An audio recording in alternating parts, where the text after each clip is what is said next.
আজকে আমি লাইভে আসছি একটা কথা বলার জন্য।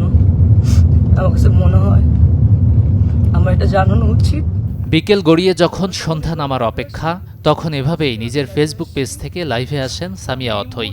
কান্নায় ভেঙে পড়ে নায়িকা জানান, সহকর্মী তিশা তাকে চড় মেরেছেন। প্রথম সিনে উনি আমাকে, সিনের মধ্যে ছিল না, উনি আমাকে মেরে আমার এখানে যে দেখেন দাগ, খামচির দাগ টাগ, হাতে দাগ টাগ, রক্ত বের করে ফেলছিল কালকে প্রথম সিনে। এবং সেইটা যখন মনিটরে এসে আমি যখন দাঁড়াইছিলাম, তখন রিঙ্কু ভাইয়া এবং সেলিম ভাইয়া দুজনেই বলতেছিল যে তিশার কি হয়েছে, তোমার সাথে কি কোনো ঝামেলা আছে? ঘটনাটি ঘটেছে মানিকগঞ্জে রাফাত মজুমদার রিঙ্কু পরিচালিত পুতুলের বিয়ে নাটকের শুটিং সেটে, যেখানে তানজিন তিশার সাথে অভিনয় করেছিলেন সামিয়া অথই। নায়িকার দাবি, দৃশ্য চলাকালীন তিশা তাকে চড় মারেন, যদিও গল্পে তা ছিলই না।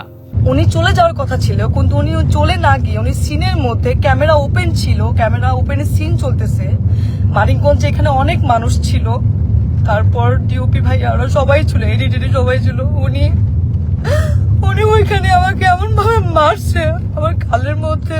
বিশ্বের নানা প্রান্ত থেকে রেমিটেন্স লেনদেনে নগদ নিয়ে এলো হার না মানা হার অফার। সর্বনিম্ন 10,000 টাকার রেমিটেন্স নগদে পাঠালে স্বর্ণের হার জেতার সুযোগ। তিশাকে নেশাগ্রস্ত দাবি করে 8 মিনিট 8 সেকেন্ডের ভিডিওতে অথই বলেন, এর আগেও মুশফিক আর ফারহানকে কেন্দ্র করে তাকে হুমকি দিয়েছিলেন তিশা। আমি তখন বলছিলাম ওই সময়টা যে আপু কেন আমি কাজ করব না, আমি তো আর্টিস্ট, আমি তো সবার সাথে কাজ করব, ফারহান ভাইয়ের সাথে কাজ করব, জোবান ভাইয়ের সাথে কাজ করব, সবার সাথে, ফারহান ভাইয়ের সাথে কেন কাজ করব না, কি সমস্যা কি? তখন আমি বলছি হ্যাঁ আমার ফারহান আমার জামাই হয়।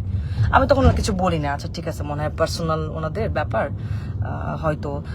তারপরে এরপরে গিয়ে কিন্তু আমি ফারহানকে জানাইছি ফোন দিয়ে যে ফারহান তিশা আপু কিন্তু আমাকে ফোন দিয়ে এইসব কথাবার্তা বলছে, এইভাবে হলে তো কাজ করতে পারবো না। তো সেটাও তাও 1-2 বছর আগের কথা। সামিয়া অথইয়ের লাইভ ভিডিওর পর অডিওতে মুখ খোলেন তানজিন তিশা। বলেন, যা হয়েছে তার সবটা চরিত্রের প্রয়োজনেই হয়েছে। আমি পুরোপুরি আমার চরিত্রটা প্লে করছি।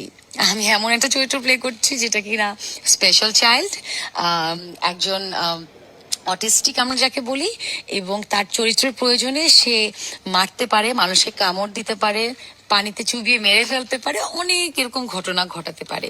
এবং আপনারা আর 15 থেকে 20 দিন পরই তো কাজটা রিলিজ হবে, সো রিলিজ হলেই তো আপনারা দেখতে পারবেন আসলে কাজটা কোন চরিত্রের জন্য কি করা হয়েছে। তিশার দাবি, খুব সাধারণ একটি বিষয়কে বড় করেছেন Samia Othoi. Desk report, channel 24।